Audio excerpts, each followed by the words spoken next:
Yo, what's going on, guys? My name is Bean. Welcome to my channel. And today I figured why not make a video of whether you should summon or not on this up and coming banner, which is going to release here pretty soon on global, probably in a few hours. But yeah, Mark II Valenti and Red Eastin. If you should summon or not, I'll be going in depth in basically their whole build, their kit, and whether you should summon depending if you're free to play, a whale, light spender, all that stuff. But before we get into it, if you're new to the channel, make sure to subscribe. I'd greatly appreciate it. And if you want to keep up with anything Grand Cross related, then make sure to hit that subscribe button. I post at least a brand new video every single day. And also leave a like on the video if you enjoy. I'd greatly appreciate it. But enough of that. So, the first character I'll be going over is what I believe to be the better of the two characters that is releasing. And that is Mark II Valenti. So let's take a look at her. Magic Weapon Mark II Valenti. Valenti of Obsession. She is an SSR. Green, and she is a human race. Her passive unique is basically what makes her so good. Inventor of the Era. Basically, it increases the hero's pierce rate and crit damage by the value equal to 50% of the hero's crit resistance. Applies when entering battle. And this passive is so much better on geared. If you give her a full crit resistance set with a full crit resistance sub rolls. And she does insane amount of damage on geared. However, this does work a bit on ungeared, but nowhere near as well. And the reason, if you can make this as high as possible, get her like a bunch of crit resistance, she'll hit like a truck, even more so because of this card. She has a Sever card AoE, which Sever does 3-time crit chance increase. This is the same card that Sariel has, and if you know what the kid does, he does insane amount of damage. And yeah, so 120% of attack on all enemies at rank 1, 180% at rank 2, and 300% at rank 3. If you, again, as I said, if you're playing geared and you do have a basically almost as high as you can get crit resistance, she is going to be hitting insane. You're going to see a lot of huge numbers out of her. And her second card is actually also, I think it might be the first one in the game right now, on global anyways. Focus, Rocket Punch. She is actually pretty good for this card. And the reason is because at rank 1, inflicts damage equal to 160% of attack on one enemy. Nullify all skill effects, including ultimate moves for 1 turn, excluding stance and recovery skills. And this first part doesn't really matter. It's the second part that we want. Nullify all skill effects, including ultimate moves for 1 turn. This is actually pretty insane because let's say, for example, you're facing against the Goddess Liz. You use this card on her, and if she uses a shield, the shield won't go off, so she won't get protected. If she uses a stun, the stun won't work. And let's say you use it on Gother, Green Gother, or Red Gother. If they use the rank up, it's not going to rank up the cards, and if it's a Green Gother and they use like the Pumpkin Bombs, the Dissolve effect, of which takes away ultimate move gauge depending on the rank of the Pumpkin Bomb card, won't go off as well. If it's Red Gother, if he attack seals you, the attack seal won't go off. So that's actually insane. Just the only difference at rank 1 and 2 is the amount of damage. However, at rank 3, the damage does go to 400%, and it does have the effect for 2 turns instead of 1 turn. And their ult is actually pretty good if you get high dupes on it. But even at rank 1, it increases damage dealt by 50% and decreases damage taken by 50%. For 3 turns, it inflicts damage equal to 350% of attack on all enemies. And at 6/6, it does 525%, and that's almost basically a guaranteed wipe if you get that off. So keep that in mind. And her associations, Diane's, small Diane's, if you have her, to get an extra plus 350 defense. However, I would strongly recommend that you use Lilia because she does increase her crit resistance by 24.6, and as I said, she greatly needs crit resistance for her passive. And let's take a quick look at her substats. Actually, she is at the moment, I'm pretty sure with like Super Awakening 5, she has the second highest substats or stats CC in general in the entire game on JP. And if she had a 5 out of 5 cosmetics, she would be number 1. Currently, the unit on JP and Korean version that has the most CC is the one Escanor. But once Valenti does get a 5th cosmetic pieces, she will be the number 1 highest CC character in the game. Which is actually insane. So what we're really looking for is her base crit resistance is 60%, which is actually pretty good. Her crit damage is a bit on the low side, 150, and she has a 30% crit chance, which is pretty low. However, just keep in mind, if you use this card, it's times 3, so you get a, well, it'll be 90% crit chance off the rip, which is pretty good. And lifesteal, she has a 5%, which is alright.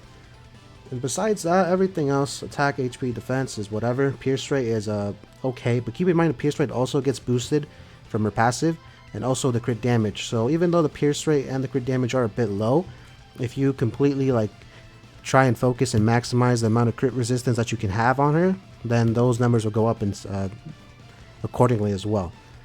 But yeah, that is a green Valenti. And let's move on to Red Eastin, who in my opinion is probably, yeah, the worst. Not the worst. She's okay. She's nothing really to brag about, and you'll see why. So let's take a look at it. Oceanic Harmonizer Noblesse Eastin. She is an SSR, red attribute, and she is a human again, same as Valenti.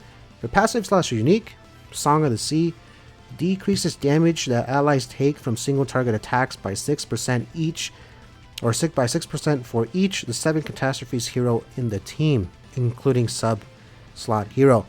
So let's say you're running a full team of catastrophes, so 4 total.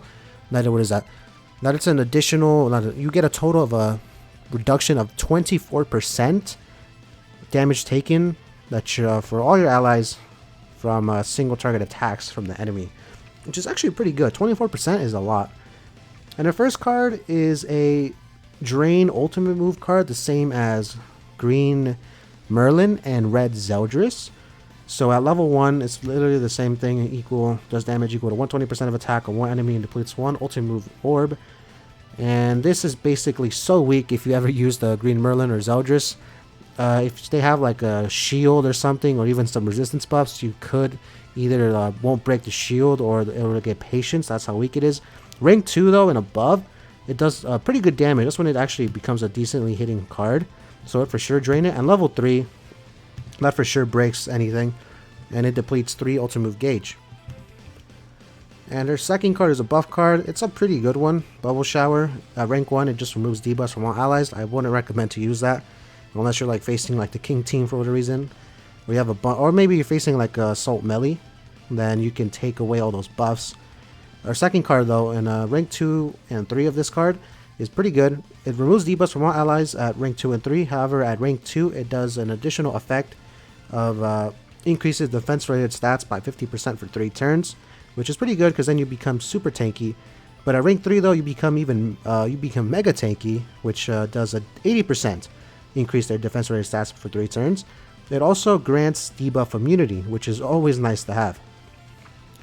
And her ult is the same ultimate as the other Eastins. It inflicts spike damage equal to 350% of attack on all enemies. And at rank 6 out of 6, 525% damage. And for her associations, honestly, I would probably say it's up to you. Because she doesn't really need regeneration. That's nice to have. And she doesn't really need crit resistance. Because she's not Valenti. Valenti, for sure run Lilia. But for Eastin, I would say if you have like a decently built out Bond, then use Bond. If you have a decently built out Lilia, because I think everyone should have like a decently built out blue Lilia for the Pierce team if you've been playing for a bit. So I would probably just say Lilia, but if you have Bond, then you can use Bond. And let's take a look at her substats real quick. She has alright substats, okay attack, okay damage, okay defense, decent HP. Her pierce rate is kind of cheeks. Actually, it's trash, and she doesn't boost herself. But if you're like running green Gother, you have to run green Gother if you want to get increased, because her pierce rate is trash. Her resistance is alright. Her regeneration is whatever. Crit chance, 25% crit chance. She is not a crit based unit, so don't imagine and don't think that you'll be critting. Crit damage is super low. This is actually laughably low, 140%. And crit resistance is alright. 0% lifesteal. That is that's cheeks. That's trash. Besides that, she's not really that good, as you can see. But yeah, that is Red Eastin. So, should you summon or not? In my opinion, if you are free to play or a light spender, I would recommend that you not summon on this banner, and two reasons. First reason is that they're not guaranteed until the 600 mark. You'd have to go to 600 gems to choose either Mark II Valenti, which is who I recommend you choose if you are going to summon, or you could also pick Red Eastin. I mean, you could get lucky and pull some dupes. However, if they don't change the banner rates, then they're going to have the same rate as every unit on the banner, which means that your chances of pulling them and pulling dupes of the character you want are very low. So just keep that in mind. And the second reason is that although Mark II Valenti is actually a really good and fun unit, she is not meta breaking. She is alright, and once Lolly Merlin, Festival Merlin comes out, she gets absolutely destroyed by her. Festival Merlin destroys Mark II Valenti. And yeah, she's alright. She's fun. However, again, and probably another reason is that if you do try and like summon for her and you get her, she is basically a different Valenti version from the other ones we have. So if you have like a full costumes and everything, weapons, headpieces for the green Valenti and the blue Valenti, it won't work on her. She takes a whole nother different cosmetics, so you're gonna have to pick those up for money either in the first 2 weeks or wait for them to be in the shop for gems, which will never leave. But yeah, that is for that. And again, Red Eastin, she's not really that good. She's okay at best. And Mark II Valenti is pretty good, but she's really fun to play with on different teams. However, she is not meta breaking. She is not Escanor, the 1 level. She is not Assault Melee levels, Goddess Liz levels, nowhere near. And yeah, if you are a light spender, free to play light spender, again, don't summon. If you just don't care, if you really like or want Valenti or Red Eastin, then go for it. If you're a big whale and you're big whaling, then go right ahead. You're probably gonna 6-6 them on day 1. Buy all the ticket bundles, all their costumes, all that stuff. If you do, then go right ahead. And if that's what you want, then it's your game. You can do whatever you want. But yeah, that's basically what I think, if you should summon or not. But yeah, that's it. Thank you guys for watching. I'd really appreciate it that you made it this far, if you have made it this far. And also, before I go, if you're new to the channel, make sure to subscribe, leave a like on the video, comments, all that good stuff. But that's been it for me today. Thank you guys for watching, and I might summon, I don't know yet. I'll probably post a video if I do or not, either probably tomorrow, because the update does come out at midnight for me, so I probably won't make a video because it's pretty late and everyone's going to be sleeping in the house and I do not want to be murdered. But yeah, that's it for me. Thank you guys for watching, and I'll catch you guys in the next one. Peace out.